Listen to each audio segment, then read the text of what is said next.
না, ভগবান তাকেও নাম। এত এত যুগ চলে গেল, সত্য ত্রেতা দাপর, কলিযুগের মানুষের ভাগ্য ভালো। কেন? যত যত যুগ গেছে সব যুগে ভক্ত মানে যারা ভগবানকে ভালোবাসে, মালা তিলক যে দিয়েছে সে ভক্ত হবে, বাকিরা হবে না, এটা তো বলবো না। ভগবানকে যে ভালোবাসে সেই তার প্রিয়জন, সেই ভক্ত।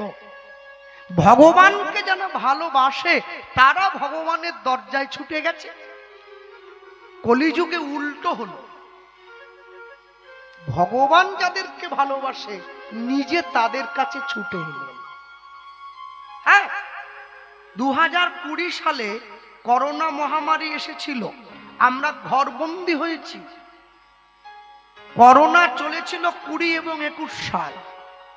22 সালের পর, 22 সালের মাঝামাঝি সময় সরকারের ওপর মহলের মানুষ চিন্তা করেছিল এতদিন পর্যন্ত মানুষ নিজের দরকার মেটাবার জন্য সরকারের কাছে এসেছে। যেহেতু মানুষ বিপদে পড়েছে, আজকে থেকে মানুষ আর সরকারের কাছে আসবে না, সরকার মানুষের কাছে যাবে। বাজারে একটা প্রকল্প এসেছিল যার নাম দুয়ারে সরকার, একবারে বাড়ি চলে এসছে। হ্যাঁ, মানুষের ঘরে চলে গিয়েছে, কার কোনটা দরকার, কখন দরকার, বাড়ি বাড়ি চলে যাচ্ছে। আজ থেকে 540 বছর আগে দুয়ারে ভগবান হরিবল হরিবল আমাদের জন্য নাম গাইছেন মহাপ্রভু। এর থেকে বড় ভাগ্য কলিযুগের জীবের আর কিছু হবে বলে আমার মনে হয়। নিতাই গৌর হরিবল হরিবল। এই যে মায়েরা এই যে কমিটির বাবুরা লিখে রেখেছে হরিনামের বাসরে একটা ছোট্ট বোর্ড দিয়ে ধূমপান নিষেধ। আগামী বছর থেকে এর সঙ্গে আরো একটা কথা যোগ করবেন। সেই লেখাটা ওই প্যান্ডেলের প্রথম খুঁটিতে একবার টানিয়ে দেবেন, জুতো পরে হরিনামের আসনে আসা নিষেধ। হ্যাঁ, যে হরিনামের আসনে সাধুগুরু বৈষ্ণব বসে আছে, আমার বাবার থেকে বয়সে বড় ব্যক্তি বসে আছে, আমি জুতো পরে সেখানে উঠে আসতে পারি না। বাড়িতে আমার শোয়ার ঘর যেটা, সে ঘরে কি জুতো পরে চলে যায়? খালি পায়ে যায়। ঠিক তেমনি শোয়ার ঘরটা যেমন পরিষ্কার রাখতে হয়, হরিনামের আসনটাও পরিষ্কার রাখতে হয়। জুতোটা খুলে হাতে নিয়ে উঠে আসতে হয়। ওই যে বললাম এটা কর্তব্য, এটা এর মধ্যেই পড়ে। যদি আপনি না করেন কি হবে? লাভ কিছু হবে না, ক্ষতি হবে। হ্যাঁ, একজনে আমাকে বলছে, কৃষ্ণবাবু আপনি কীর্তন করতে এসছেন, আমার বাড়িতে আপনার বাসা হয়েছে, থাকার জায়গা, হ্যাঁ দেখবেন আমাদের যত্নে কোনো ত্রুটি হচ্ছে না তো? না না, খুব সুন্দর। এত ভালো কি সব জায়গায় দেয়? আপনি অনেক ভালো ব্যবস্থা, কিন্তু আমার একটা কথা আছে আপনার সঙ্গে, আসরে যাওয়ার আগে বলবো না পরে? আমি বললাম আগে বলে দেন, কেন পরে হলে আমার আবার টেনশন হয়ে যায়, মন ফ্রি না হলে গান গাইতে। আগে বলুন, যদি ভয়ের কোনো কথা হয় সেটা এড়িয়ে চলে যাব। বলছে জানেন আমি না ভগবান খুব একটা মানি না। আমি বললাম তাহলে ভগবান মানেন না, অথচ গ্রামে যে ভগবান মানে যাদের ভগবানকে নিয়ে সব, তাকে থাকার ঘর দিলেন? বলে ওটা গিন্নির জোড়াজুড়ি, ইচ্ছে নেই। কমিটিকে বলি লাগে 500 গায়ে 1000 নেই, আমার বাড়িতে দল তুলিস নি। আমি বললাম কেন মানেন না কেন? বলেন না ভগবান কি খেতে দেবে? খাটি তবে দুটো খাই। ভগবান কি ঘুম পাড়াবে? বিছানায় গিয়ে ঘুমের ওষুধ খেয়ে তারপরে ঘুমাই, জানেন? ভগবান যদি থাকবে তাহলে এত খাটতে হবে কেন? নিজে নিজে ভাত হেঁটে আমার সামনে আসতে পারেনি। কথাটা আপনার ঠিক আছে, তবে একটু ভুল হয়ে গেছে। বলে হ্যাঁ ভুল, ওইটার জন্য তো আপনাকে জিজ্ঞাসা করলাম। আর কি আচ্ছা আপনি কি করেন? বলে আমার কলকাতায় বিরাট বড় ব্যবসা আছে, প্রচুর টাকা, আমার দিন রাত্রে শুধু 2 হাতে টাকা রোজগার করছে, একেবারে বিরাট। আমি বলি একটু কাছে এগিয়ে আসুন তো, এগিয়ে এসছে। হ্যাঁ, আপনি কি চুলে রং করেছেন? বলছে হ্যাঁ। কি করে বুঝলেন? আপনি তো না গোড়া থেকে সাদা ঠেলছে, উপরগুলোতে হয়েছে, ভিতরে তো চেষ্টা করলেন না যাতে সাদা না হয়? বলে করছিল, জানেন কাজ হচ্ছে না। কেন? একটা চুল পাকা ঠেকাতে পারছেন না। আপনার নাকি অনেক ক্ষমতা শোনা যায়। বলে না, ইচ্ছে হয় ঠেকিয়ে দেই, কিন্তু পারি না, আঁঠুতে বড্ড ব্যথা। ওই যে ব্যথা করছে, চুল পাকছে, আগের মতো শক্তি এখন আর নেই। একবার ইচ্ছে হয় না যে এগুলো আমাকে দিয়ে করাচ্ছে তাকে সামনে পেলে তার কলারটা ধরে নিতাম। যে এত বড় সাহস তোমার, তুমি আর চুল পাকিয়ে দিচ্ছ। বলে সেই লোকটা কে বলুন দেখি, ঠিকানা দেওয়া যায়? তাহলে ওটাই তো ভগবান। ওই যে আপনার চুল পাকাচ্ছে। বলে কেন? আমি যে ভগবানকে এই যে কীর্তনের দল রাখছি, এই যে এত ভালো ভালো সিঙ্গাড়া মিষ্টি খেতে দিচ্ছি, তবু আমার হাঁটুতে ব্যথা কেন? তাহলে জায়গা খালি করে দিতে হবে বাবু, জায়গা খালি করে দিতে হবে, নতুন ভাড়াটিয়ে ঢুকবে। বুঝতে পারছেন না? মেয়াদ শেষ হয়ে আসছে রে ভাই। বলে মেয়াদ মানে? তাহলে বুঝবেন, একটু আমার স্ত্রীকে বলবেন, বল কৃষ্ণবাবু বলেছে। উনি আপনাকে আমি চলে যাওয়ার পরে বলবে, এখন থাকতে থাকতে বলা যাবে না। যদি আপনি আমার হাইপার হয়ে আমাকে দিকে তেড়ে আসেন, জায়গাটা খালি করতে হবে। আর কত ভোগ করবে? মালিক তো যে ভাড়া নিয়েছিল তার থেকে অনেক বেশি জায়গা দিয়ে দিয়েছে। এবারে খালি করো। তোমার জায়গায় অন্য ভাড়াটিয়ে রেডি হয়ে আছে, তারা ঢুকবে, একটু তাদেরকে থাকার জায়গা করে দাও। মনে রাখবে, যারা বলে আমি মানি না, তারা আগে কিন্তু একটা কথা উচ্চারণ করে, আগে মানি তারপরে বলে না। আর এই যে আপনি বারবার ধরে বলছেন ভগবান মানি না, এই মানি নাটা বলতে গেলেও না ভিতরে একটা শক্তির দরকার। এই শক্তিটা আপনাকে যিনি যোগাচ্ছেন তিনি হচ্ছে ঈশ্বর। হরিবল হরিবল। তিনি আমাকে বলছেন, তাহলে আমাকেও কি আপনাদের মতো তুলসীর মালা পরে কপালে তিলক দিয়ে নিতে হবে? মানে মাথার দিব্যি কে দিল আপনাকে? আমার ঠেকা পড়েছে, আমি দিয়েছি, আপনার তো ঠেকা পড়েনি। এক্ষুনি তো বললেন 2 হাতে টাকা। বলছে না, আপনার কথা শুনে মনে হলো মালাটা এবার পরে নিলে ভালো হয়। সেটা আপনার ইচ্ছে, আমি তো জোর করতে পারি না আপনাকে। ভালো লাগলে পড়বেন, তবে নিরামিষ না আমিষ? বলছে মাছ ছাড়া আমার চলে না। আর তা যদি পড়েন একটু নামিয়ে পড়বেন, একটু নামিয়ে, তবে পড়বেন পড়বেন। বলে পড়লে কি হবে? তাহলে আগে পড়ুন তো, তারপর তো বুঝবে। এই যে মায়েরা বসে আছেন না, হ্যাঁ, আগেকার দিনে আমার দাদু ঠাকুমার মুখে শুনতাম, যখন ছেলের বাড়ির থেকে মেয়ে দেখতে যেত না, মেয়ের বাড়িতে গিয়ে মেয়ের মাকে বলতো একটা কড়াই আর খুন্তি আনুন তো।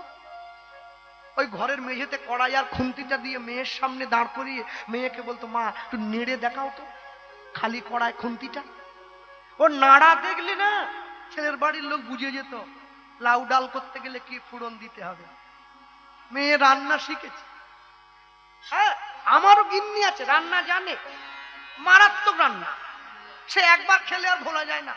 হ্যাঁ, মুগ ডাল সিদ্ধ আর ভাত,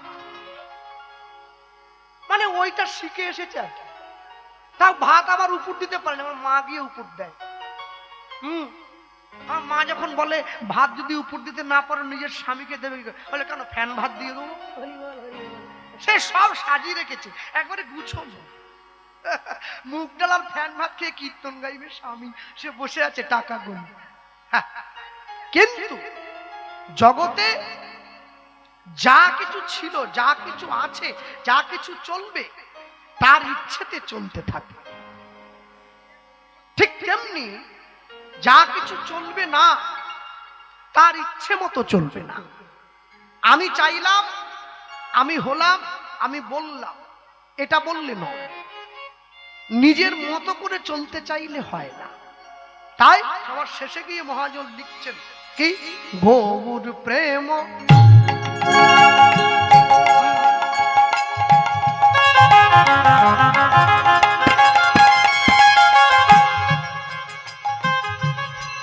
গৌর প্রেম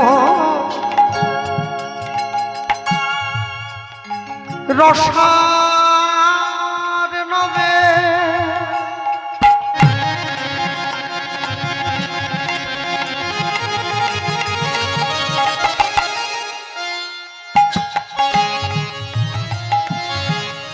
সে তরঙ্গে যে বা ডুবে গৌর প্রেম রস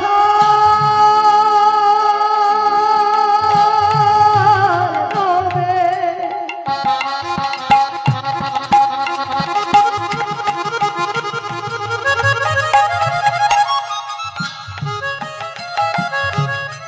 সে তরঙ্গে দেবা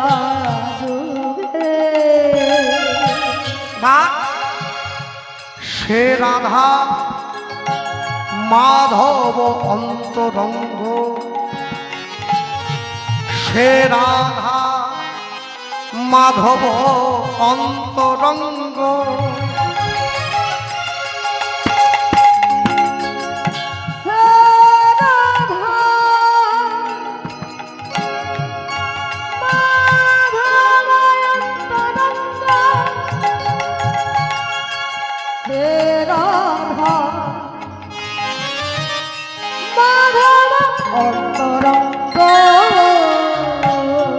তোমরা গৃহে বা বনেতে থাকো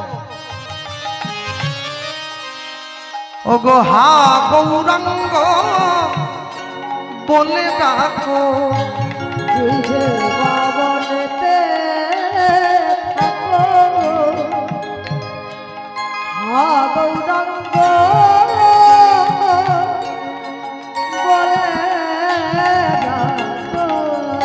তোমরা গৃহে পাবনেতে থাকো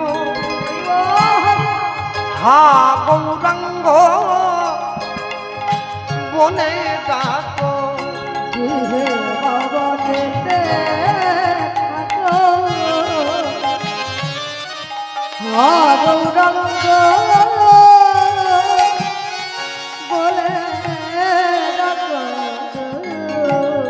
দাস নরোত্তম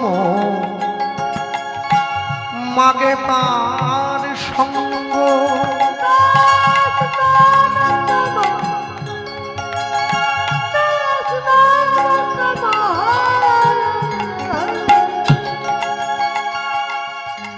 মাগে তার সঙ্গ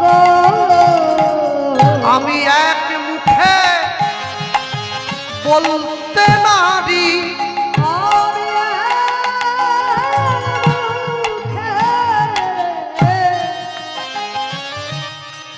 বলতে আমি এক মুখে বলতে নারী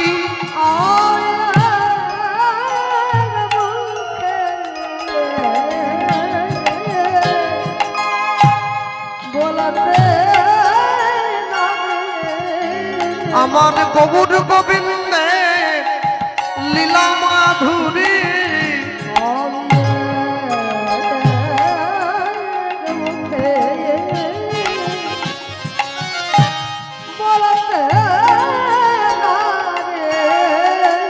আমি যতবার বলি ততবার হারি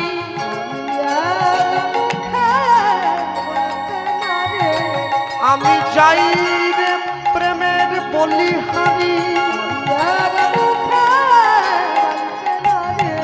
আমার গৌর গোবিন্দের লীলা মাধুরী আমি যতবার বলি ততবার হারি আমি এক মুখে বলবো কত হৃদয়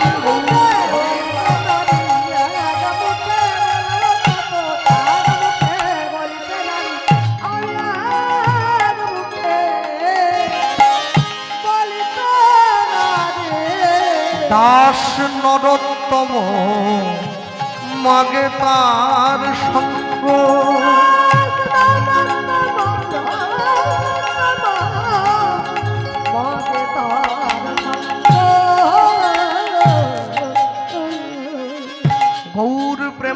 আর নবে যে বা ডুবে সে তরঙ্গে, সে তরঙ্গে সে রাধা মাধব অন্তরঙ্গ। অন্তরঙ্গ গৃহে বা বনেতে থাকো, হা গৌরাঙ্গ বলে ডাকো। বলে ডাকো নরোত্তম মাগে তার সঙ্গ, নরতম মাগে তার সঙ্গ। চলুন ছোট্ট করে আমরা গৌরচন্দ্রিকা শুনলাম। লীলা মাধুর্যের মধ্যে প্রবেশ করতে গিয়ে বলি, বাংলা একটি কথা আছে, সকলে জানেন আপনারা, মুচি হয়ে সূচি হয় যদি কৃষ্ণ ভজে, সূচি হয়ে মুচি হয় যদি কৃষ্ণ ত্যাজে। তাহলে যদি কেউ মুচি ঘরের সন্তান হয়, মানে নিম্ন বর্ণ জাত, সে যদি কৃষ্ণ ভজন করে তাহলে সে ব্রাহ্মণ হয়ে পড়বে না, তা কোনোদিন হবে না। যে যে অবস্থায় ছিল সে সে জায়গাতেই থাকবে। তাহলে মুচি হয়ে সূচি হয় যদি কৃষ্ণ ভজে। এই কথার অর্থ হলো, যদি কেউ নিম্ন বর্ণ জাত সন্তান হয়েও কৃষ্ণ ভজন করে, এতে কৃষ্ণ ভজনের অধিকারটা সে পাবে। আর সূচি হয়ে মুচি হয় যদি কৃষ্ণ ত্যাজে। কেউ যদি ব্রাহ্মণ ঘরে জন্ম নিয়েও কৃষ্ণ ভজন না করে, তাহলে সে কিন্তু মুচি হবে না, সে ব্রাহ্মণই থাকবে। তফাৎ কি হবে? সে তার অধিকার থেকে বঞ্চিত হবে। ভক্তি জীবনে প্রবেশের পূর্বে তিনটে জিনিস শেখানো হয়েছে বারবার সকলকে আমাদের। কি? ভক্ত পদধূলি, ভক্ত পদধৌত জল, ভক্তের ভুক্ত অবশেষ, তিন সাধনের বল। ভক্তের চরণধূলি, ভক্ত সেবা করে উঠে গেলে তার উচ্ছিষ্ট প্রসাদ, আর ভক্তের চরণধৌত জল, এই তিনটি যে গ্রহণ করে তার অন্তরে ভক্তি আসতে বাধ্য হয়। কেন?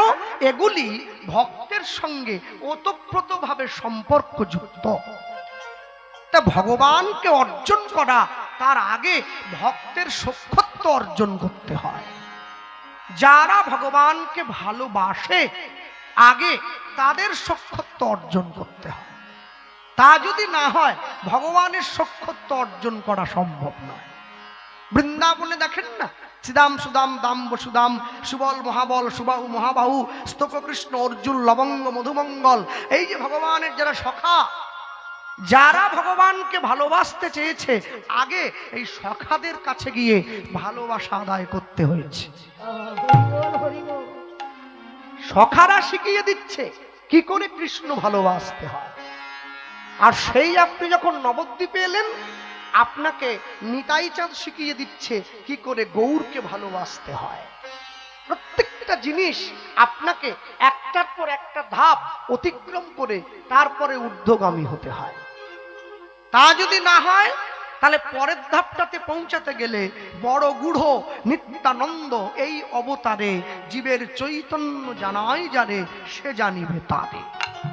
যেমন এ কথাও আছে তেমনি এ কথাও আছে কি, কৃষ্ণ মাধুর্যের আশ্চর্য এক বল, কৃষ্ণ আদি জীবগণ করয়ে চঞ্চল।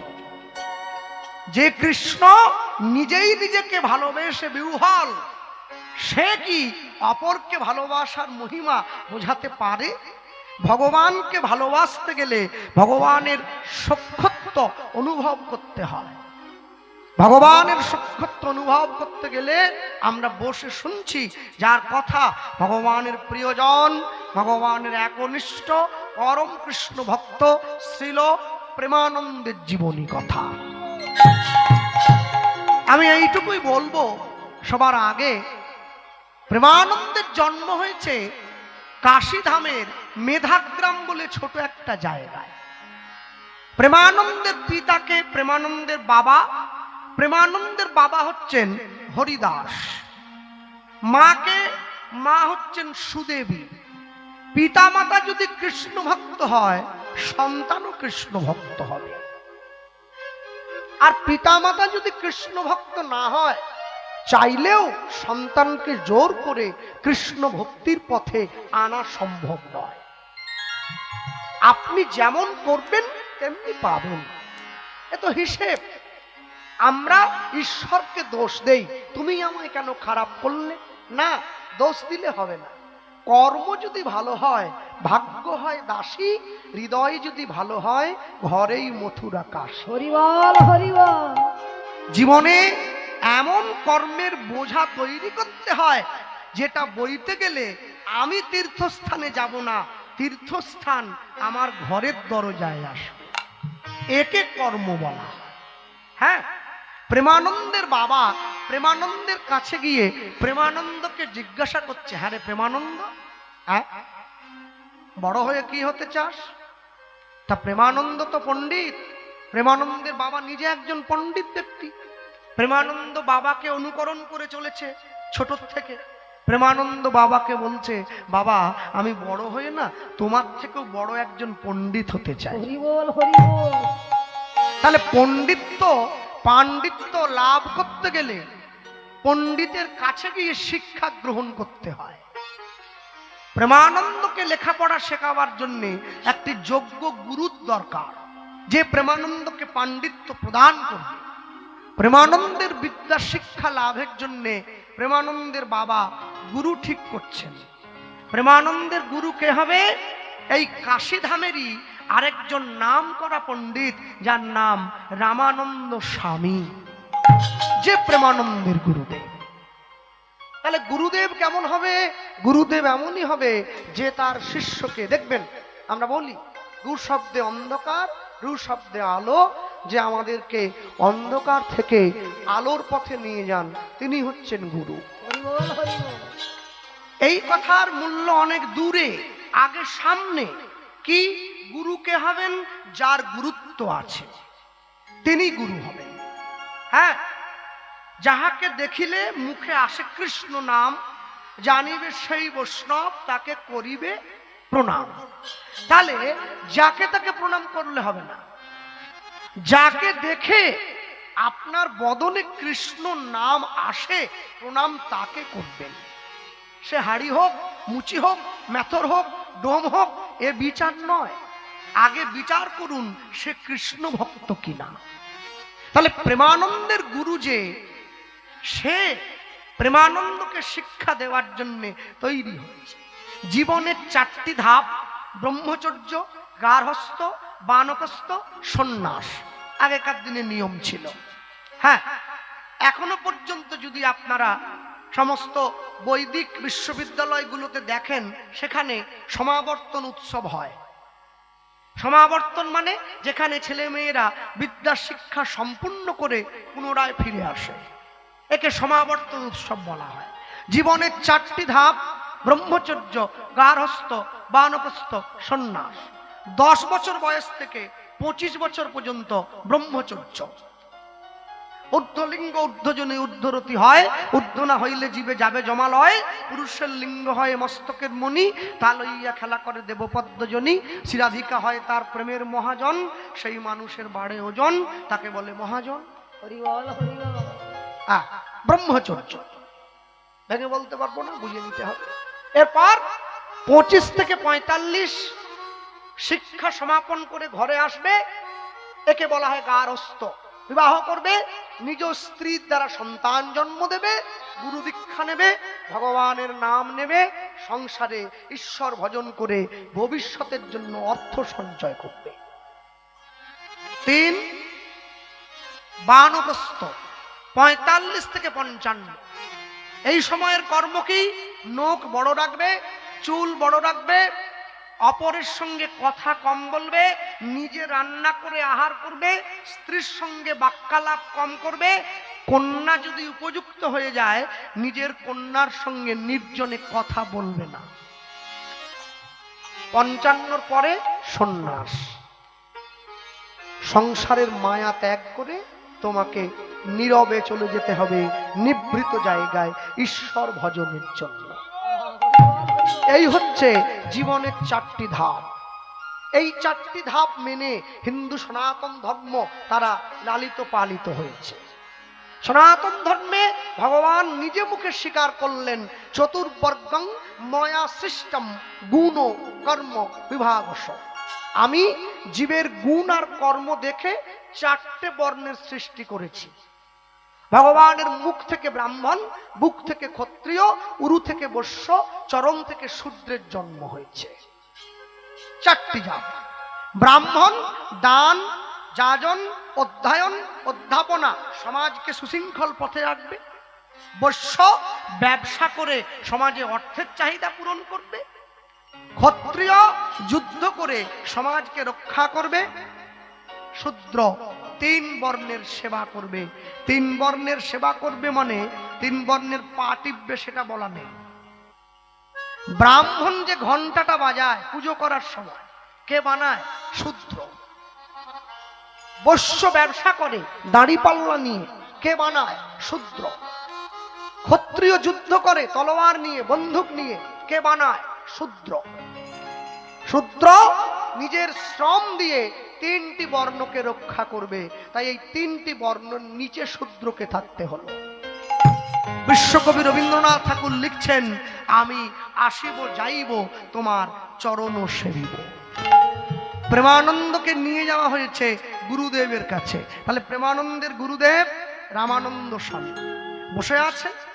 প্রেমানন্দ গিয়ে গুরুদেবকে প্রণাম করছে। যা শিখিয়ে দিয়েছে বাবা, যাও গুরুদেবের চরণে প্রণাম করো। হ্যাঁ, ভারতবর্ষে গুরুকুল প্রথা উঠে গিয়েছে, এখন আর নেই। আগে ছিল, এখন লুপ্ত প্রায়। তাহলে প্রেমানন্দ গুরুদেবকে প্রণাম করছে। জয় জয় শ্রী গুরু,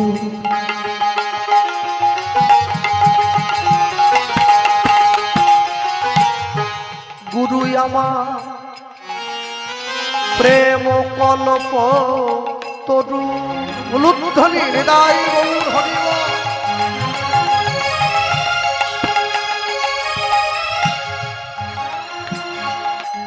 জয় জয় শ্রী গুরু,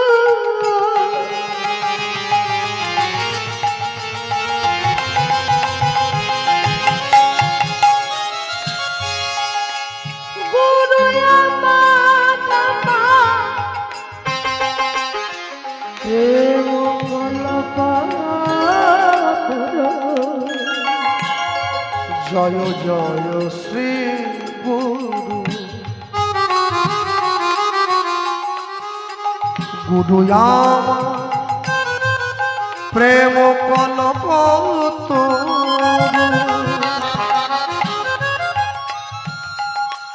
জয় জয় শ্রী গুরু,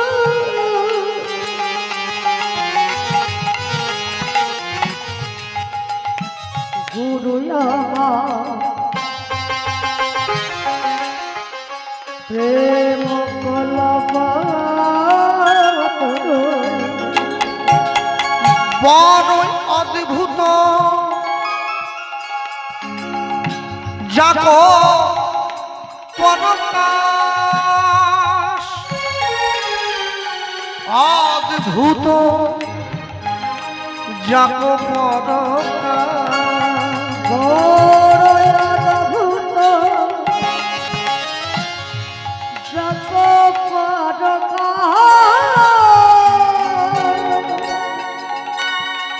বড়ই অদ্ভুত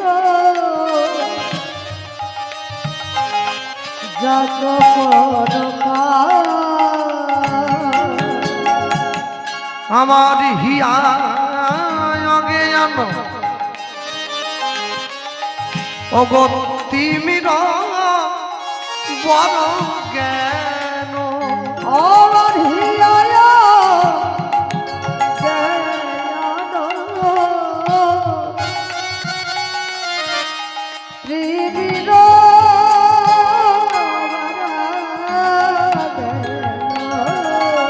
জ্ঞান সুচন্দ্র কিরণে করুণা।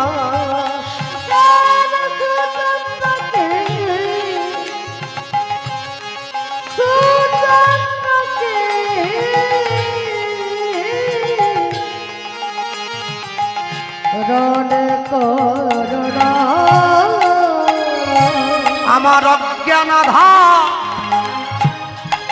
দূর করেছে।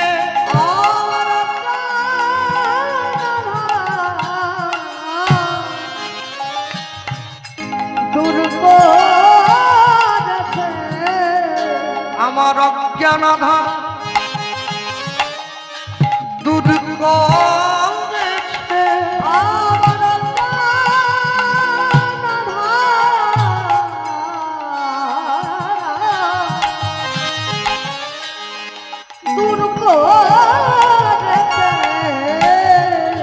ও গো জ্ঞানের বাতি জ্বালায় দিয়ে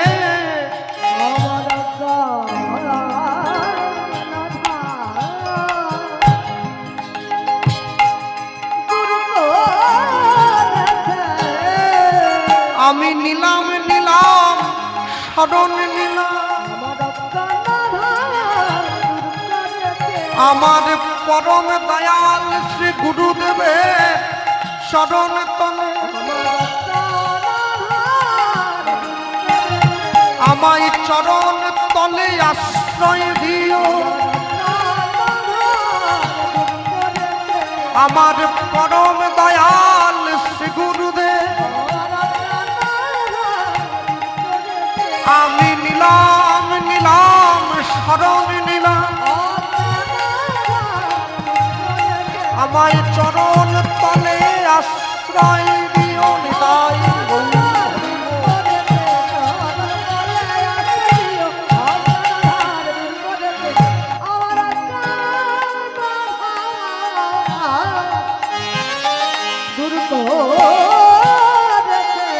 জ্ঞান সুচন্দ্রকে রণে করুণা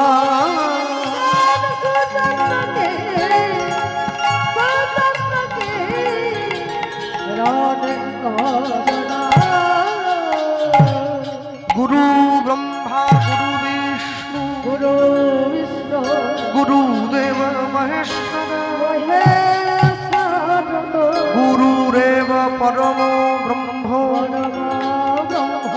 তস্मै শ্রী গুরবে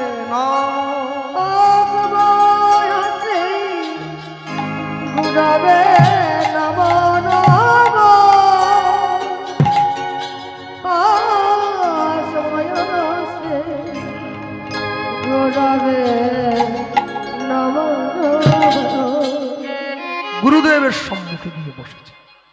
গুরুদেবকে যখনই প্রেমানন্দ প্রণাম করে উঠে দাঁড়িয়েছে অমনি গুরুদেব প্রেমানন্দকে কাছে ডেকে বলছে, হ্যাঁ প্রেমানন্দ, এই এত ভালো ভালো কথাগুলো যে তুই আমার সামনে বসে বললি, এই কথাগুলো কে তোকে শিখিয়েছে? প্রেমানন্দ বলছে, গুরুদেব আমাকে কেউ শেখায়, আপনাকে দেখা মাত্রই আমার বড় ভালো লেগেছে, তাই আপনাকে দেখেই আমি মন থেকে এই কথাগুলো বললাম। বাহ, তা এত ভালো ভালো কথাগুলো কেউ যখন তোকে শেখায়নি তুই বললি, তা তুই আমার আশ্রমে থাকবি তো? হ্যাঁ, থাকার জন্যই তো এলাম। চাইলে ডাক্তার হওয়া যায়, চাইলে মাস্টার হওয়া যায়, চাইলে উকিল হওয়া যায়, চাইলে ব্যারিস্টার হওয়া যায়, চাইলেই ভক্ত হওয়া যায় না। ভক্ত হয়ে জন্মাতে হয়, তাহলে তো সবাই ভক্ত হয়ে যেত, জগতে যত মানুষ আছে। ঠিক তেমনি প্রেমানন্দ জন্মই নিয়েছে গুরু সেবা করবে বলে। আর যখনই প্রেমানন্দ গুরুদেবকে প্রণাম করে উঠে দাঁড়িয়েছে, তা গুরুদেবের কাছে গিয়ে প্রেমানন্দ বলছে, গুরুদেব তাহলে আপনার আশ্রমে আপনি আমাকে রাখবেন তো? হ্যাঁ, আমার আশ্রমে এত ছেলেরা রয়েছে, তুই থাকবি না কেন? তা এমনি এমনি রাখবেন না? না, আশ্রমে থাকতে গেলে একটা নিয়ম আছে, সবকিছু সময় মেনে করতে হবে। আর আশ্রমে থাকতে গেলে তোমাকে কর্ম করতে হবে। এমনি এমনি বসে বসে ঘুরে ঘুরে বেড়াবে, আমি তোমাকে 4 বেলা খাওয়াবো, তা তো হবে না। তুই কাজ করতে পারিস? হ্যাঁ, বলুন না, তুই কাজ কি করতে পারিস বল। আমি এই তো ঠাকুরের বাসন মাজতে পারি, ঠাকুরের জন্য মালা গাঁথতে পারি, ফুল তুলতে পারি, রাধা গোবিন্দকে শৃঙ্গার করতে পারি, আর কি চাই? গুরুদেব বলছে, এত কঠিন কঠিন কাজগুলো তোকে করতে হবে না, একটা সহজ কাজ বলছি, পারবি কি? ভিক্ষা করতে পারবি? যেই বলেছে ভিক্ষার কথা, প্রেমানন্দের মুখটা একটু ছোট হয়ে গেছে। কেন? এতগুলো কাজ নিজের ইচ্ছে করবে বলল, আর যখনই গুরুদেব ভিক্ষার কথা বলছে শিষ্যের মুখটা ছোট হয়ে গেল। মনে মনে চিন্তা করছে আমার বাবা গরিব হতে পারে, কিন্তু আমি কোনোদিন বাড়িতে ভিক্ষার ঝুলি নিয়ে তো রাস্তায় বেরোইনি, এত গরিব আমার বাবা নয়। তা গুরুদেবের কাছে কি থাকবার জন্য আমাকে ভিক্ষাও? গুরুদেবের কাছে গিয়ে বলছে, গুরুদেব ভিক্ষা করতে যাব, মানুষ যদি ভিক্ষা না দিয়ে আমাকে তাড়িয়ে দেয়, আর তো মান সম্মানে লেগে যাবে। গুরুদেব বলছে, ওই মান সম্মানটা দূর করব বলেই তো ভিক্ষা করতে পাঠাচ্ছি, নাহলে তোকে তো ফুল তুলে মালা গাঁথতে পাঠাতাম। মানুষকে জীবনে 3 বার ভিক্ষা করতে হয়। এক হচ্ছে মেয়ের বিয়ের সময়, আর এক হচ্ছে পিতামাতা শ্রাদ্ধের সময়, আর এক হচ্ছে হরিনামের সময়। 3 বার। কেন ভিক্ষাই 3টে সময়ে না করলে আপনার এই কর্মগুলো সম্পূর্ণই হবে না, তাই ভিক্ষা করতেই হয়। এবারে বলুন, আমাদের জীবনে তো কোনো অভাব নেই বাবা, তাহলে ভিক্ষা করবো কেন? কেন করবেন জানেন? যাতে অন্তরের মান অভিমানটা দূরে যায়, সেই জন্য ভিক্ষা করতে হয়। সেজন্যই ভিক্ষা করা। আমার পেট চলছে না, শুধুমাত্র সেজন্য ভিক্ষা নয়। যারা পেটের দায়ে ভিক্ষা করে, আমি সে ভিখারির কথা বলি নাই, কিন্তু যে ভিক্ষা করে ভগবানকে দিয়ে তারপরে পায়, আমি সেই ভিক্ষার কথা বলছি। হ্যাঁ, লালাবাবুর গুরুদেব লালাবাবুকে কি বলেছে? লালা, তোমাকে ভিক্ষা করতে হবে। লালাবাবু কি বলেছিলেন? আমি এত কোটিপতি, আমার এত পয়সা, আমি কি না ভিক্ষা করব জমিদার হয়ে? গুরুদেব বলছে, এই যে আমার এত টাকা এত পয়সা, এই ভাবটা তোমার মন থেকে দূরে করব বলেই তোমাকে ভিক্ষা করতে বলছি। লালাবাবু ভিক্ষার ঝুলি নিয়ে যখন বেরিয়ে যাচ্ছেন, গুরুদেব ডাক দিয়ে বললেন, লালা, তুমি জীবনে সব থেকে কাকে বেশি অপছন্দ করো? বললেন, আমার বন্ধু জগৎ শেঠ। সেও জমিদার, তারও অনেক আছে। বৃন্দাবনে সোনার তাল গাছ বানিয়েছে সে, তাল গাছের উপরে সোনার খাপি করে এখনো বৃন্দাবনে গেলে দেখবেন রয়েছে, এত পয়সা। বলছে, তোমার এই জীবনের চরম শত্রু যে, যাকে তুমি সব থেকে বেশি অপছন্দ করো, আমি তোমার গুরু হয়ে তোমাকে নির্দেশ দিলাম, ওই জগৎ শেঠের বাড়ির থেকেই তোমাকে প্রথম ভিক্ষাটা শুরু করতে হবে। লালাবাবু গিয়ে ছুটে গুরুদেবের চরণটা জড়িয়ে ধরে বলেছিলেন, গুরুদেব, গোটা ভারতবর্ষ থেকে ভিক্ষা করে আনতে বলুন, আমি এনে দেব, কিন্তু আমার বন্ধুর বাড়িতে আমি যাব না। তখন গুরুদেব বলছিলেন, তার লালা, এখনো পর্যন্ত আমার দেওয়া গুরু মন্ত্র তোমার অন্তরে সঠিকভাবে ক্রিয়মান হয় নাই, তাই তোমার অন্তরের অভিমান অহংকার এখনো দূরে যায় নাই। আর বাবা বলতেন, কাউকে অসম্মান করতে গেলে ভাষার দরকার হয়, কিন্তু কাউকে সম্মান করতে গেলে শিক্ষার দরকার হয়। যে শিক্ষা পরিবার থেকে আসে, যে শিক্ষা পরিজন থেকে আসে, যে শিক্ষা স্কুলে বইয়ের পাতায় কলেজ থেকে আসে না, সম্মান করাটা পারিবারিক শিক্ষার সব থেকে বড় অঙ্গ। অসম্মান যে কোনো ভাষায় বলে দেওয়া যায়, কিন্তু সম্মান করতে গেলে অনেক ভাষা জানতে হয়, কি বলে সম্মান করা উচিত। মনে রাখবেন, ভক্তমণ্ডলী মায়েরা নিয়ে গিয়ে যখন সম্মুখে দাঁড়িয়েছে, গুরুদেবের সম্মুখে গিয়ে তখনই প্রেমানন্দ বলছে, গুরুদেব আমাকে ভিক্ষা করতে বললেন। ওই যে বললাম, ভিক্ষা করে আনো, তবে তো বুঝবো তোমার অন্তরে অভিমান নেই। তা দিন ভিক্ষার ঝুলিটা। গুরুদেবের কথা ফেলতেও পারছে না। এই দাঁড়া, অনিচ্ছা সহকারে চাইছিস নাকি? করতে হয় করে দেবো না, এরম ভাবে হলে বাবা তাহলে দরকার নেই। তাহলে তুমি বাড়ির ছেলে বাড়ি যাও, বাবা মায়ের কোলে শুয়ে দোলা খাও। স্বইচ্ছায়, ভালোবাসায়, আগ্রহের সঙ্গে যেতে হবে, তবে তো তোমায় দেবো। হ্যাঁ, এই যখনই বলেছে, প্রেমানন্দ দেখলেন আমার গুরুদেব হয়তো আমায় কৃপা করতে চাইছেন, কিন্তু আমি তার ভাষাটা বুঝতে পারছি না। এইবারে 2টো হাত বাড়িয়ে দিয়েছেন, দিন গুরুদেব ভিক্ষার ঝুলিটা আমায় দিন। কি যখন কুরুক্ষেত্রের ভরা রাজসভায় দ্রৌপদীর বস্ত্রহরণ হচ্ছিল, দ্রৌপদীর অঙ্গ থেকে বসন দুর্যোধন টান দিয়ে খুলে নিচ্ছিল, দ্রৌপদী একটা হাত বক্ষের উপরে চাপা দিয়ে ভগবানকে ডাকছেন, তখন তো ভগবান আসেননি। যখন ভগবানকে দুটো হাত দিয়ে ডাকলেন তখন ভগবান এলেন, দ্রৌপদীকে বোঝালেন 12 আনা সমর্পণ করলে গোবিন্দ পাওয়া যায় না, 16 আনা সমর্পণ করতে হয়, তবেই গোবিন্দ পাওয়া যায়। তাই গৌর হরি বল হরি বল। সম্পূর্ণ সমর্পণ করতে হয়। ঠিক তেমনি গোবিন্দকে সমর্পণ করবার আগে গুরুদেবকে সমর্পণ করতে হয়। ক্রিয়মাণেষু সমস্পরম সমর্পয়েৎ ইতি সখ্য গোবিন্দস্য সদা ভাতি সমর্পণম চতুষ্পদে। নিজের মন, এই যে শ্লোকটা বললাম এটি উপনিষদের শ্লোক, নিজের মন শুধু নয়, নিজের দেহ প্রাণ, দেহের যত অঙ্গ প্রত্যঙ্গ আছে, এমনকি মাথার এই কেশ রাশি পর্যন্ত সম্পূর্ণরূপে তাকে সমর্পণ করতে হয়, তবে হয়, না হলে হয় না, না হলে হয় না। কি করে হবে? ভক্তমণ্ডলী, ভক্তিমতী মায়েরা প্রেমানন্দ গুরুদেবের হাত থেকে ভিক্ষার ঝুলিটা নিয়ে নিয়েছে। আর যখনই ভিক্ষার ঝুলিটা নিয়ে নিয়েছে, ভিক্ষার ঝুলিটা নিয়ে প্রেমানন্দ রাস্তায় বেরিয়ে যাচ্ছে, গুরুদেব ডাক দিলেন, প্রেমানন্দ এদিকে এসো। আগে গুরুদেব, আমার আশ্রমের ভিক্ষা কি ওই রাস্তাঘাটে ট্রেন গাড়ি চেপে ভিক্ষা ভাঙলে? তাহলে ভিক্ষার নিয়ম আছে, তো নিয়ম আছে, আমার ভিক্ষার নিয়ম আছে। কি নিয়ম?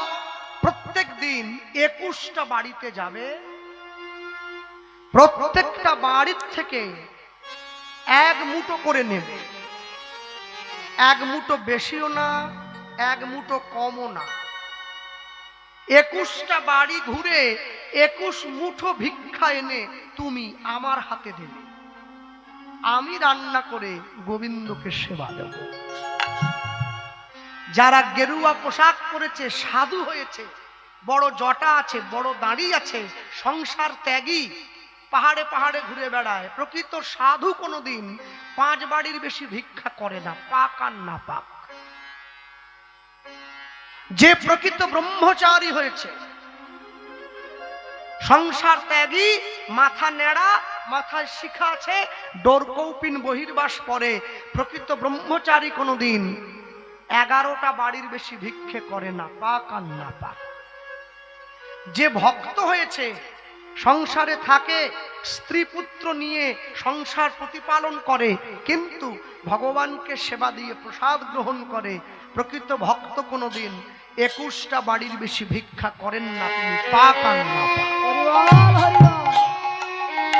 হ্যাঁ, কিন্তু আমার মতো ভিখারি আমি করি না, বলছি না। একদিনে 3 পালা গান হলেও করতে চাই, সকালে একটা, দুপুরে একটা, রাতে একটা। ভগবান মনে মনে ভাবে, তুমি করছো, করো, ব্যবস্থা তো আমিও করব। শুনেছি মেদিনীপুর থেকে নাকি ভেলুরটা কাছে হয়, 2 সিজনের পরে গলা বন্ধ হয়ে যাবে, ভেলুরে ভর্তি হতে হবে। যা টাকা রোজগার করছিলি বস্তা ভরে ডাক্তারকে দিয়ে দিতে হবে। লোভে পাপ, পাপে মৃত্যু। যার জীবনে যত লোভ বেশি আছে, তার জীবনে দুঃখ তত বেশি আছে। যার জীবনে যত লোভ কম আছে, তার জীবনে দুঃখ তত কম আছে। তাই গৌর হরি বল হরি বল। কোনো কাজ করতে গেলে খুশি হয়ে কাজ করা, আর কোনো কাজ করে এসে তারপরে খুশি হওয়া, দুটো এক নয়। জীবনকে চালাবার আগে ঈশ্বরের চরণে জীবনকে নির্বাপিত করা, আর জীবনের শেষ দিনে ঈশ্বরের চরণে নিজেকে দেওয়া, দুটো কোনোদিন এক নয়। প্রেমানন্দ ভিক্ষার ঝুলিটা কাঁধে নিয়ে ভিক্ষা করতে বেরিয়ে যাচ্ছে মানুষের কাছে। হ্যাঁ, আমার শ্রী গোবিন্দের সেবার তরে তোমরা ভিক্ষা দাও। আমার গুণধ্বনি হরি বল। সবার তরে তোমরা ভিক্ষা দাও। আমার শ্রী গোবিন্দের সেবার তরে তোমরা ভিক্ষা দাও। আমার শ্রী গোবিন্দে সবার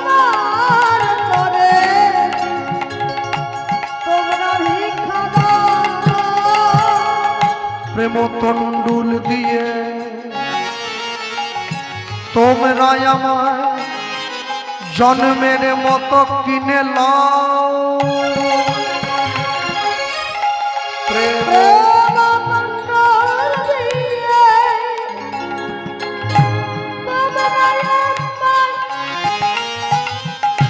জন্মের মতো কিনে নাও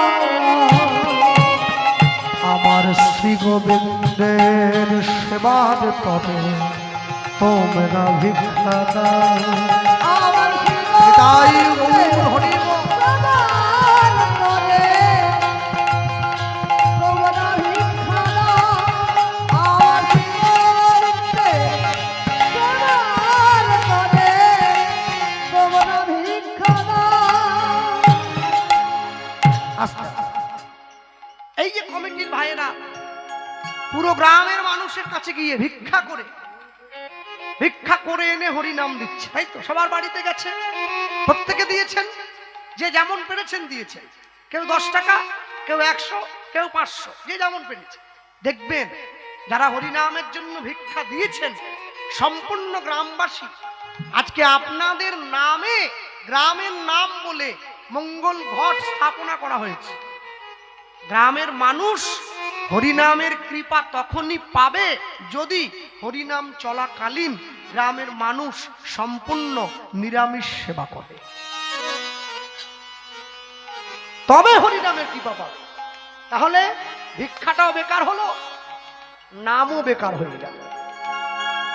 যত হরিনাম বাড়ে তত আমাদের অন্তরে হিংসা বাড়ছে, যত কীর্তন বাড়ছে তত আমাদের মধ্যে পরশ্রী কাতরতা বাড়ছে, যত হরিনাম বাড়ছে তত আমাদের মধ্যে অহংকার বাড়ছে। কেন?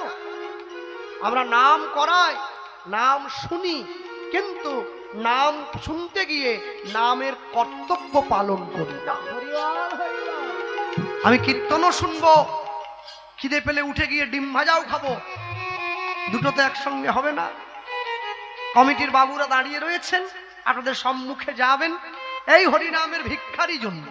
আমার বাসায় বলেছে, দাদা একটু ভিক্ষার কথাটা বলে দেবেন না, আমরা যাবো ভিক্ষায়।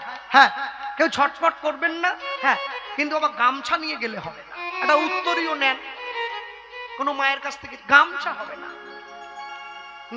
মরে গেলে লোক গামছায় করে ভিক্ষা, হরিনামের ভিক্ষা গামছায় করবেন না, একটা উত্তরীয় নিয়ে যান। মায়েদের কাছে কাছে যান, বাবাদের সকলের কাছে যান, যে যেমন ভাবে পারবেন এই কমিটির বাবুদের হরিনামের ভিক্ষার ঝুলিতে আপনাদের কিঞ্চিত দান অনেক বড় কর্মযজ্ঞে ব্যাহত হবে। নিজের তরে চাই না আমি উলুধ্বনি,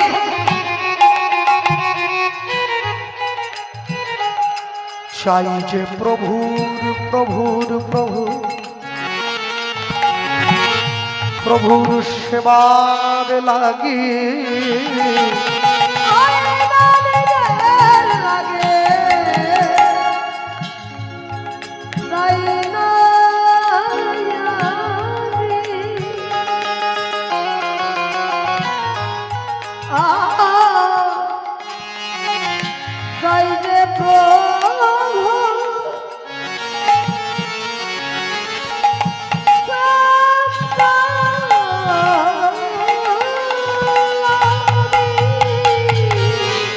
নিজের তর চাই না আমি, চাই যে প্রভুর সেবার লাগি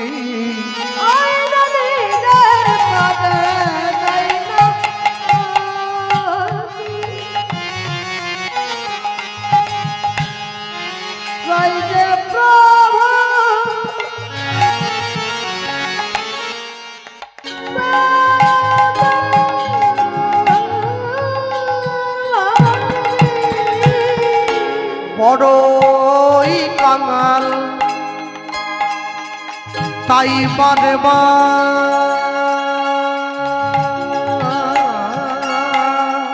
বড়ই কাঙাল তাই বারে বড়ই কাঙাল তাই বারে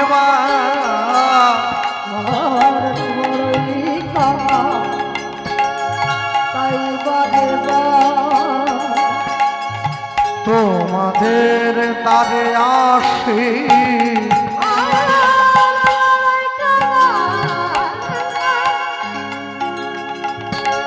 তাই বারে বার বড় বাঙা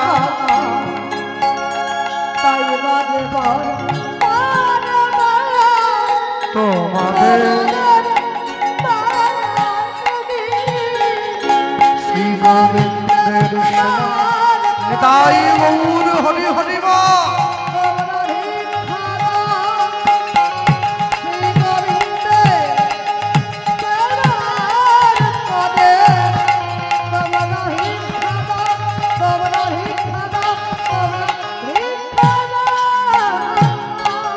আমায় তোমরা ভিক্ষা দাও,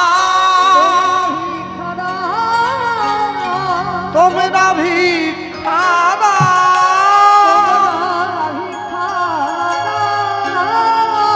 তোমরা ভিক্ষা দাও।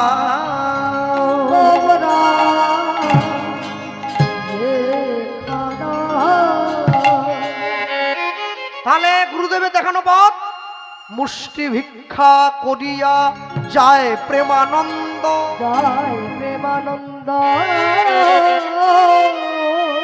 তা দেখিয়া গুরুদেবের প্রাণে গুরুদেবের প্রাণে বড়ই আনন্দ। বড়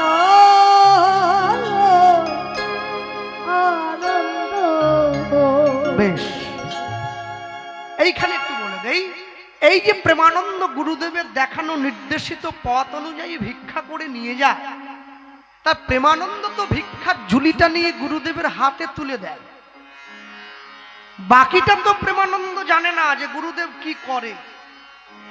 গুরুদেব কি করে, সেই ভিক্ষার ঝুলি নিয়ে গিয়ে প্রেমানন্দ যা ভিক্ষা করে আনে, চাল ডাল সবজি সমস্ত কিছুকে সুন্দর করে রান্না করে ভগবানের উদ্দেশ্যে ভোগ সাজিয়ে মন্দিরে থালাটা ঢুকিয়ে দেয়।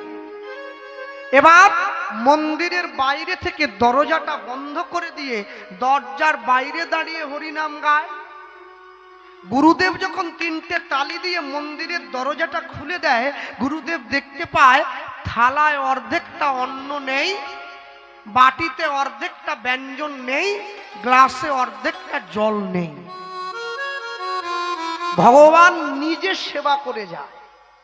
এই যে ভগবান নিজে সেবা করে যায় প্রতিদিন, এই সেবাটিকে বলা হয় প্রত্যক্ষ সেবা। আর যে সেবা আমরা দেই ভগবানকে, একে বলা হয় পরোক্ষ সেবা। ভগবান সেবা করেন না, কিন্তু দর্শন দিয়ে যান। এখানে যদি কোনো যুক্তিবাদীরা তর্ক আনে যে ভগবান কি খায়, হয়তো তর্কে আমি হেরে যাব, জিততে পারবো না। কিন্তু মনে রাখবেন, যুক্তি তর্কের অনেক ঊর্ধ্বে হলো ভক্তি। এমনও ভক্তের ঘর আছে যেখানে ভগবান নিজে হাতে সেবা করে গেছেন, তার চিহ্ন পর্যন্ত পড়ে আছে। গুরুদেব ভগবানকে যা দিয়ে সেবা দেন, ভগবান সেবা করে চলে যাওয়ার পর গুরুদেব প্রেমানন্দকে ডাক দেন, গুরু শিষ্য দুইজনে মিলে প্রসাদ পান। ভগবান মনে মনে চিন্তা করছেন, হ্যাঁ প্রেমানন্দ, এত সহজে তুই কি আমায় পেয়ে যাবি? এটা কি হয়? কি পরীক্ষা তারই নেওয়া হয় যে পড়াশুনো করে এসেছে। যার পড়াশুনো নেই তার আবার পরীক্ষা কিসে? যে কৃষ্ণ ভালোবাসে, দুঃখের আগুনে তাকেই পরীক্ষা দিতে হয়। যে কৃষ্ণ ভালোবাসে না, শুধু ভালোবাসার ভান করে, লোক দেখানো, তার আবার কিসের পরীক্ষা? পুরনো সোনাটা স্যাকরার দোকানে বিক্রি করতে গেলে আগুনে পুড়িয়ে সোনাটাকে আগে খাদটা বাদ দিয়ে দিতে হয়, তবে আসল সোনাটা দোকানদার কেনে।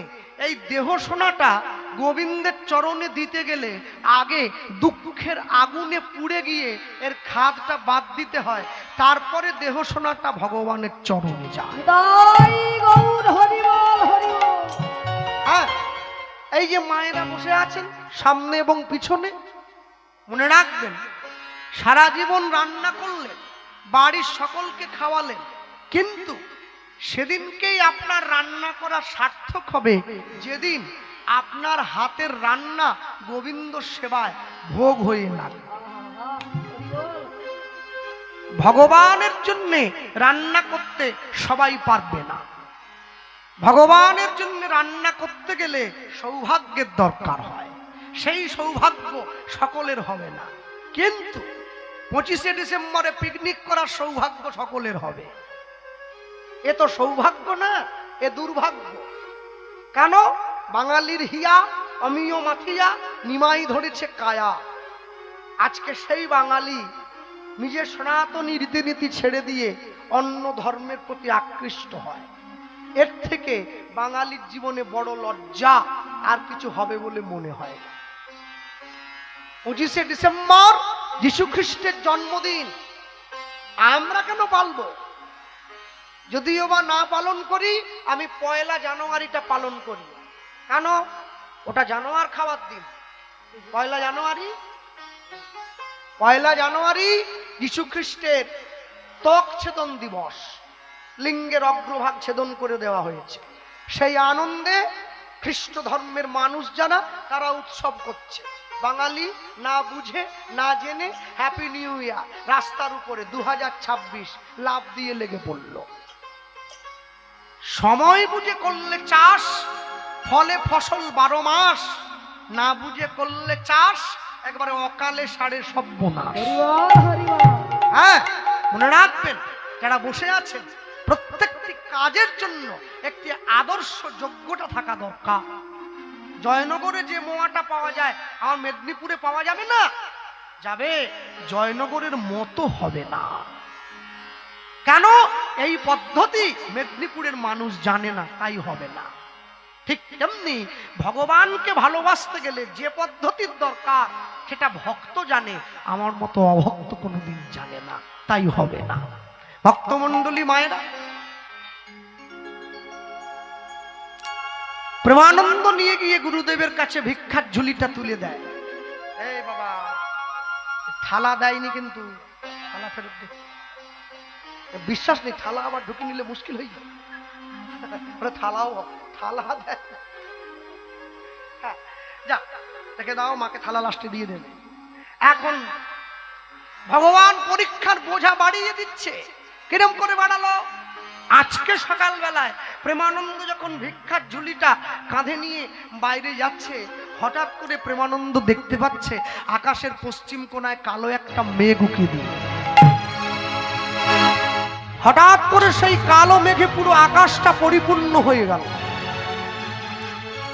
ঝমঝম করে বজ্রবিদ্যুৎ সহকারে বৃষ্টি নেমে এলো। প্রেমানন্দ ছুটে গিয়ে গুরুদেবের সম্মুখে দাঁড়িয়ে বলছে, গুরুদেব, আমি কেমন করে ভিক্ষায় যাব? প্রাকৃতিক দুর্যোগ তো আরো বাড়ছে।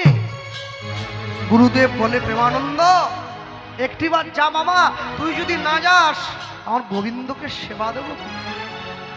আমার গোবিন্দ উপবাসী হয়ে আছে, একটিবার যা।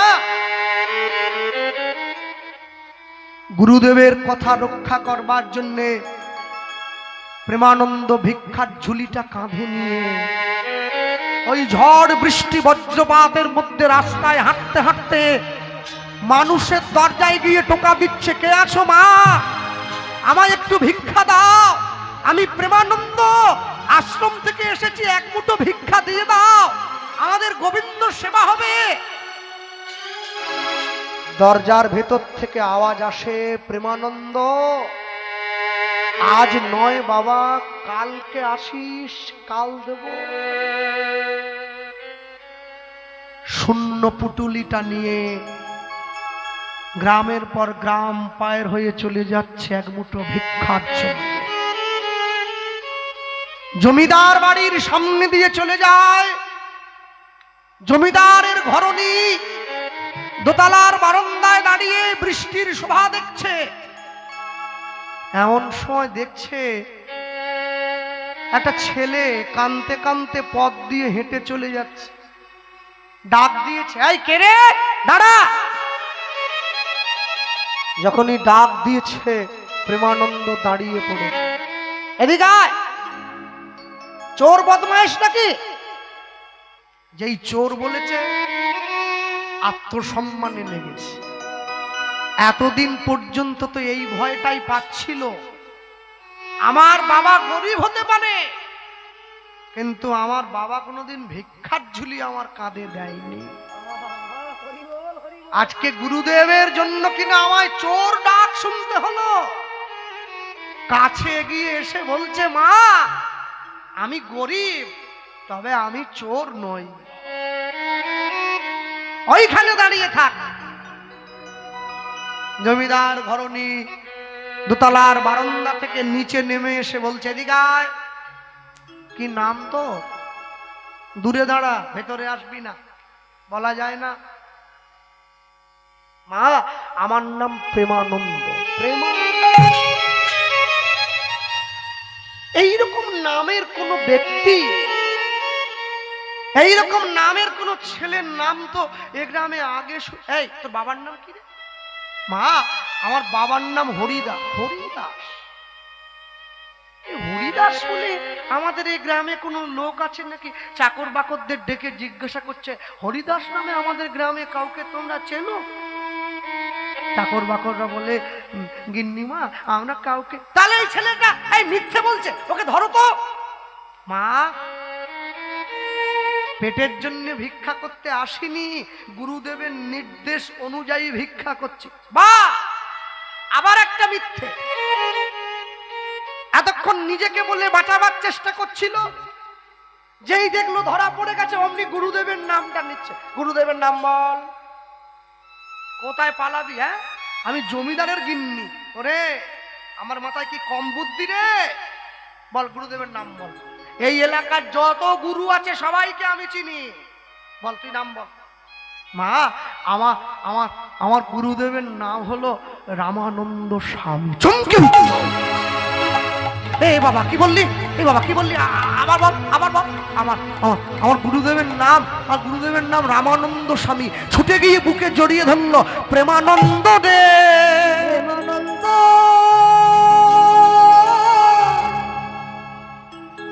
প্রেমানন্দ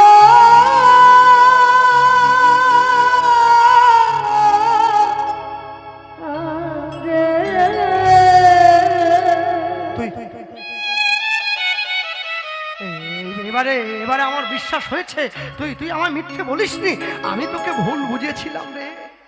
ওরে পরশমণির সঙ্গে যে থাকে, পরশমণির ছোঁয়া লাগতে লাগতে সাধারণ পাথরটাও পরশমণিতে পরিণত হয়ে যায়। আমি তো সারা জীবন এই মায়ার সংসারে আছি। সংসারের মায়াটা গায়ে লাগতে লাগতে না আমিও সৎ অসৎ গুলিয়ে ফেলেছি রে বাবা। এই যে এই শোন, দেখবেন লোকে বলে, কৃষ্ণবাবু কার কাছে যাব? সব তো ভণ্ড, সব তো অধার্মিক, সবাই ধর্মের বেশে দেশকে লোটার চেষ্টা করছে। আপনি কজন ধার্মিককে দেখেছেন? আপনি কজনাকে চেনেন? যদি কোনোদিন প্রকৃত ধার্মিকের সঙ্গে আপনার দেখা হয় না, তার সামনে দাঁড়িয়ে কথা বলবার মতো শক্তি আপনার থাকবে না। তার সম্মুখে দাঁড়াবার মতো শক্তি নেই। আমি এমন সাধু দেখেছি যে সাধু কোনো নতুন জিনিস দান করলে নেয় না।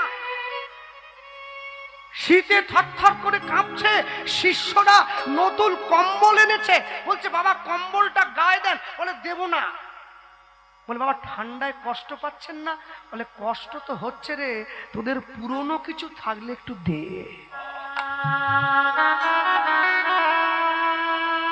শিষ্যরা বলে বাবা নতুন দিচ্ছি নেবেন না, পুরনো চাইছেন কেন? বলে নতুনটা নিলে না ওর প্রতি মায়া হয়ে যাবে। মায়াটা কাটাতে হবে, পুরনো দে, ওর প্রতি আর টান থাকবে না। ওই জন্য পুরনো চাইছি। সাধু, ভারতবর্ষ সাধুর দেশ। আমেরিকা লন্ডনে বড় গাড়ি দেখা যায়, বড় বাড়ি দেখা যায়, সাধু দেখতে গেলে ভারতবর্ষে আসতে হয়। ইসকনের সভাপতি জয় পতাকা স্বামী মহারাজ তিনি যখন ভারতবর্ষে প্রথম এসেছিলেন কলকাতা দমদম বিমানবন্দরে, যখন তিনি প্লেন থেকে নিচে নামছেন, পায়ের জুতোটা খুলে কর্মচারীকে বলছেন একটু ধরো তো। সাংবাদিকরা ছুটে গিয়ে প্রশ্ন করছে ক্যামেরা ধরে নিয়ে, বাবা আপনি এত বড় মানুষ, ইসকনের প্রেসিডেন্ট হয়েছেন, আপনি জুতো খুলে দিচ্ছেন, এয়ারপোর্টে কত নোংরা, এই মাটিতে কত ধুলো। তিনি বলছেন যে মাটিতে আমার চৈতন্য মহাপ্রভুর চরণের ধুলি আছে, যে মাটিতে ভগবান শ্রী গোবিন্দের চরণের ধুলি আছে, যে মাটিতে আমার রাধারানীর চরণের ধুলি আছে, আমি কত বড় মূর্খ, সেই মাটিতে প্রথম পা দেব, তাও আবার জুতো পরে আমি পরবো না, আমার বিবেকে বাঁধে। আমি আগেই বলেছিলাম সম্মান করতে গেলে শিক্ষার দরকার হয়। এ হচ্ছে সেই শিক্ষা যা নিজেকে আলোকিত করেনি, নিজের আলো দিয়ে গোটা জগৎকে আলোকিত করেছে। আপনি রোজগার করেন দুজনের জন্য, তিনজনের জন্য, পাঁচজনের জন্য, নিজের পরিবারের জন্য। একবার চিন্তা করুন, আপনার মুখে যে রোজগারটা তুলে দেয় সে রোজগার করে 100 জনের জন্য, আপনার থেকে তার দায়িত্ব অনেক বেশি আছে।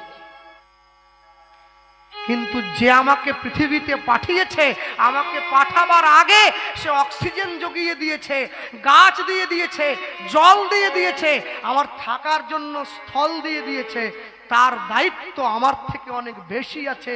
আমার কি কর্তব্য নয় আমি সন্তান হয়ে তার দায়িত্ব পালনে একটু সাহায্য করা? প্রেমানন্দকে ছুটে গিয়ে জড়িয়ে ধরেছে জমিদারের ঘরণী। প্রেমানন্দ, তোমার গুরুদেব এমন গুরুদেব যে তার আশ্রমের ওই কুঁড়ে ঘরে রাধা গোবিন্দকে নামিয়ে এনেছে। বাবা এসো, আমার ঘরে এসো, তোমার মতো শুদ্ধ বৈষ্ণব, তোমার মতো শুদ্ধ ভক্তের চরণ ধুলি আমার ঘরে পড়লে আমার ঘরটা তো মন্দির হয়ে যাবে।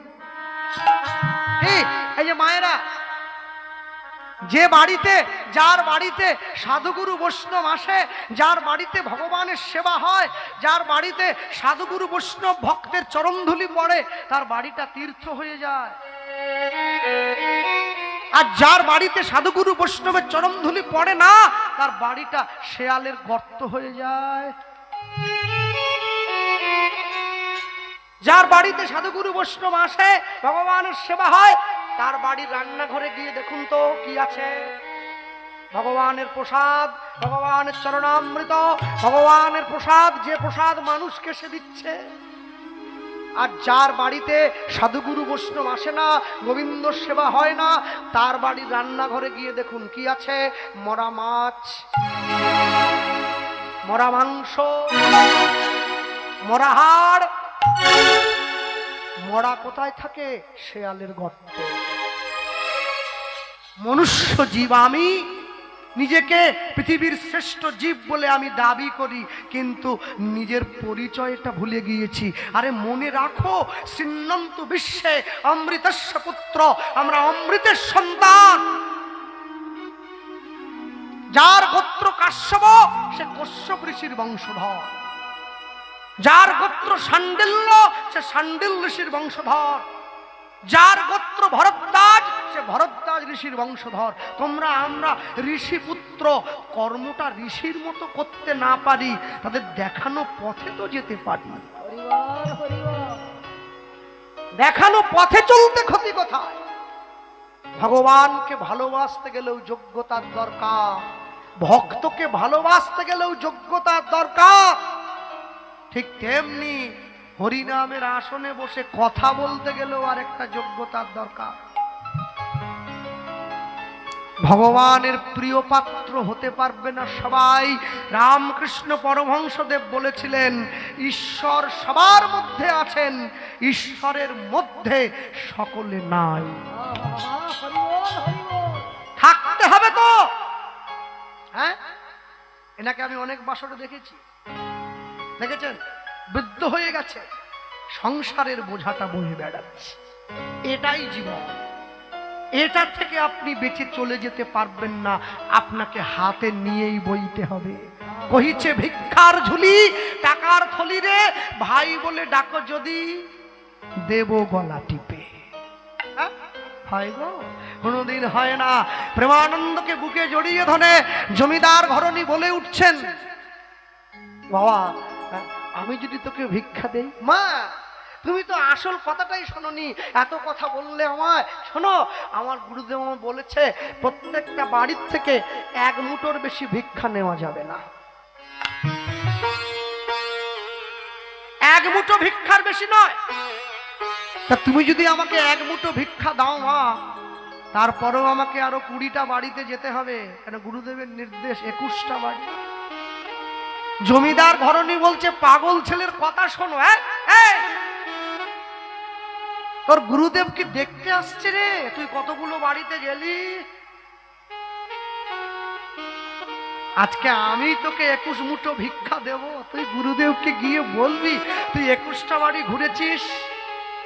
গুরুদেব জানতেও পারবে না, গোবিন্দকে সেবাও দিয়ে দেবে, পোশাক। এই শোন, তারপরেও কথা আছে, তোরা গরিব ছেলে আশ্রমে থাকিস, ভালো চাল ডাল তো মনে হয় বহুদিন, এই অহংকার, ভালো চাল ডাল তো বহুদিন খাসনি রে বাবা, 21 মুঠি আমি দিয়ে দেই। প্রেমানন্দ ভাবছে ঠিকই তো, জমিদার গৃহিণী আমাকে দিতে চাইছে, আমার গুরুদেব জানবে কি করে? না না, জানতে পারবে না, জানতেই পারবে না।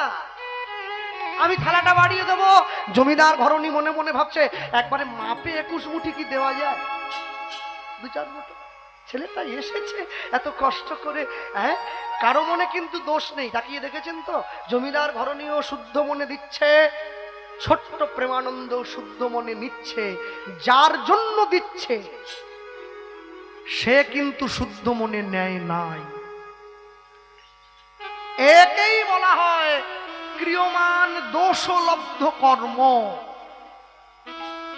একেই ক্রিয়মান দোষলব্ধ কর্ম বলা হয়।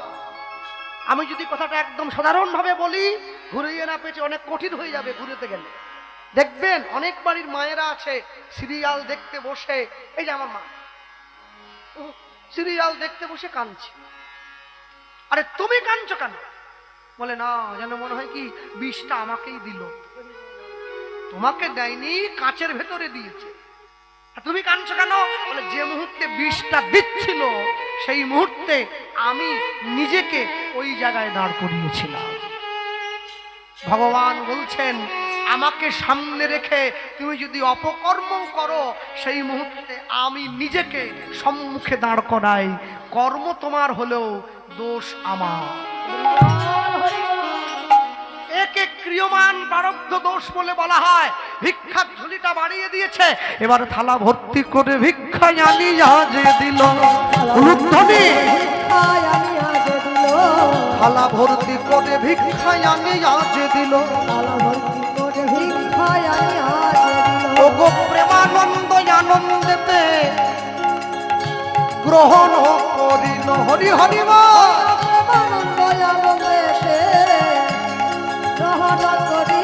ও গো প্রেমানন্দ আনন্দেতে গ্রহণ করিল। ভুলিয়া যে গেল তখন গুরুর বচন। ভুলিয়া যে গেল তখন গুরুর বচন। কাঁদিতে কাঁদিতে আইলা আশ্রমে তখন।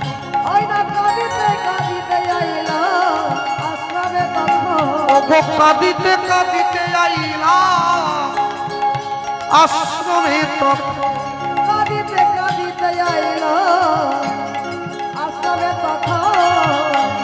কি আনন্দ, কি আনন্দ, কি আনন্দ, কি আনন্দ। আজ ভিক্ষা করে প্রেমানন্দ। ওগো ভিক্ষা করে প্রেমানন্দ। ওগো ভিক্ষা করে প্রেমানন্দ। হরি হরি হরি কহে, হরি বল।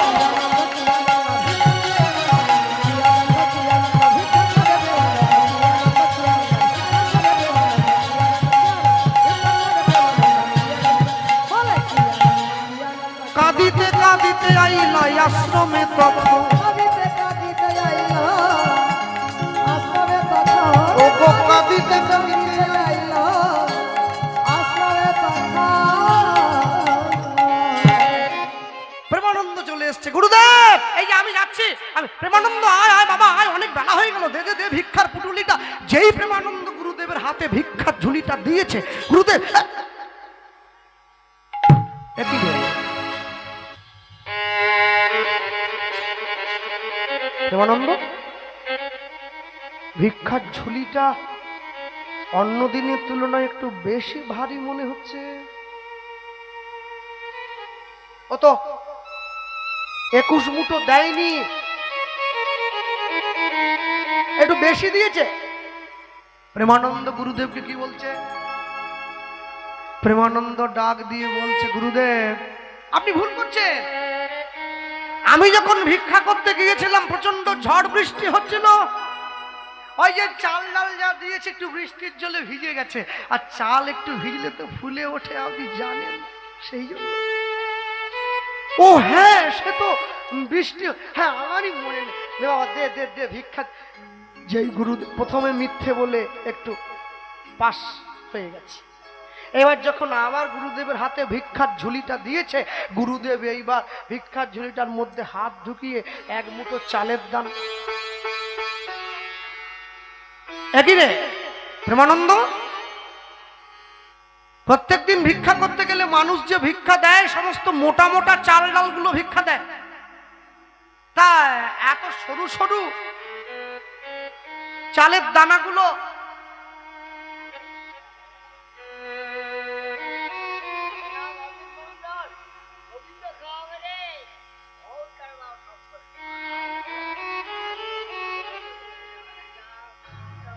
বলছি আমি মিষ্টি খাই না, কিন্তু আপনি দিয়েছেন তো খাবেন। এর দাম কত বলেন না? 10 টাকা দাম। এই 10 টাকা আপনি রাখুন।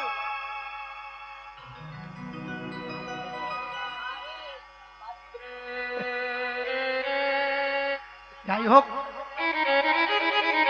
যারা বসে আছেন আমি জানি আপনাদের কারো অভাব নেই, তবু আমি বলবো উনি যখন আসরে যাবেন প্রয়োজন না হলেও দুটো চকলেট ওনার কাছ থেকে কিনবেন, কারণ ইনি কিন্তু অভাবের তাড়নাতে পড়েই এসেছে আজকে এই জায়গায়। কে জানে ভগবান হয়তো আমাদের কোনোদিন এই জায়গায় নিয়ে গিয়ে দাঁড় করায় কিনা। চিরদিন কাহারও সমান নাহি যায়, আজকে যে রাজাধিরাজ কাল সে ভিক্ষা চায়। ভক্তমন্ডলী ভক্তিমতী মায়েরা, গুরুদেব যখনই প্রেমানন্দকে প্রশ্ন করলো, প্রেমানন্দ এই যে এত সরু সরু চাল ডালের দানাগুলো তোকে কে ভিক্ষা দিল? প্রেমানন্দ বলছে, গুরুদেব আজকে আমি যাদের বাড়িতে ভিক্ষা করতে গিয়েছিলাম তারা সবাই জমিদার। হ্যাঁ 21টা জমিদার বাড়ি। হ্যাঁ, জমিদাররা কি আর মোটা চাল খায়? সব ভালো ভালো চাল।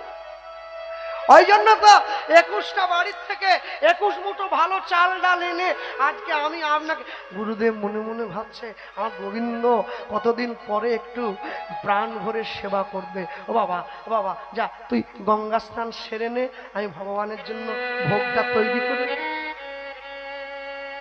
যেই কথা বলেছে অমনি গুরুদেব নিয়ে গিয়ে প্রেমানন্দ দেওয়া সেই ভিক্ষার ঝুলি থেকে চাল ডাল নিয়ে সুন্দর করে রান্না করে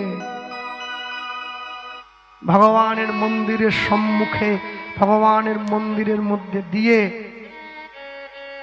দরজার বাইরে দাঁড়িয়ে রয়েছে, দরজাটা বাইরে থেকে বন্ধ করে দিয়েছে। আর এই যে দরজাটা বাইরে থেকে বন্ধ করে দিয়েছেন, দরজাটা বাইরে থেকে বন্ধ করে দিয়ে দরজার বাইরে দাঁড়িয়ে গুরুদেব আপন মনে ভগবানের কথা ভাবছেন, আর প্রেমানন্দ ভাবছে আমার গুরুদেব গোবিন্দ সেবা দিচ্ছে। হ্যাঁ, দরজার বাইরে দাঁড়িয়ে আছে, দরজার বাইরে দাঁড়িয়ে একসঙ্গে একই চিন্তে একই মননে আজ গুরুদেব সম্মুখে দাঁড়িয়ে মনে মনে চিন্তা করলেন, আমার শিষ্য আমার প্রভুর জন্য এনেছে, প্রভু তুমি গ্রহণ করে নাও। মুরারি মুকুন্দ জগদানন্দ কৃষ্ণ নামের বর্ণে বর্ণে সুধা ঝরে। মুরারি মুকুন্দ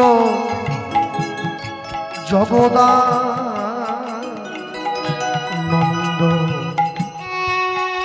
কৃষ্ণ নামের বর্ণে বর্ণে সুধা ঝরে। ধ্বনি হরি হরি বল। জগদানন্দ কৃষ্ণ নামের বর্ণে বর্ণে সুধা ঝরে। মুরারি মুকুন্দ জগদানন্দ কৃষ্ণ নামের বর্ণে বর্ণে সুধা ঝরে।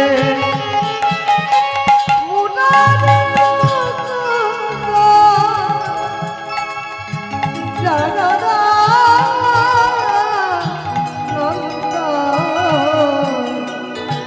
কৃষ্ণ নামের বর্ণে বর্ণে সুধা ঝরে।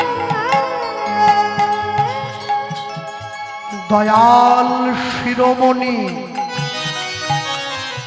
সে যে করুণার খনি। ওই না দয়াল শিরোমণি করুণাময়ী। দয়াল শিরোমণি সে যে করুণার খনি। দয়াল শিরোমণি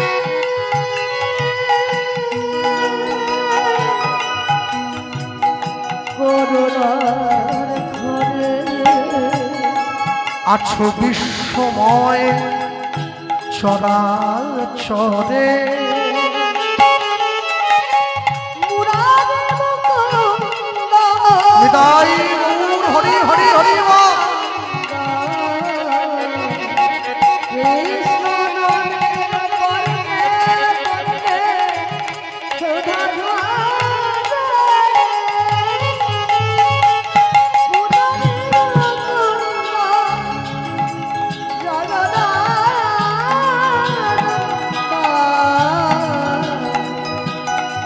কৃষ্ণ নামের বর্ণে বর্ণে সুধা ঝরে। আচ্ছা আমি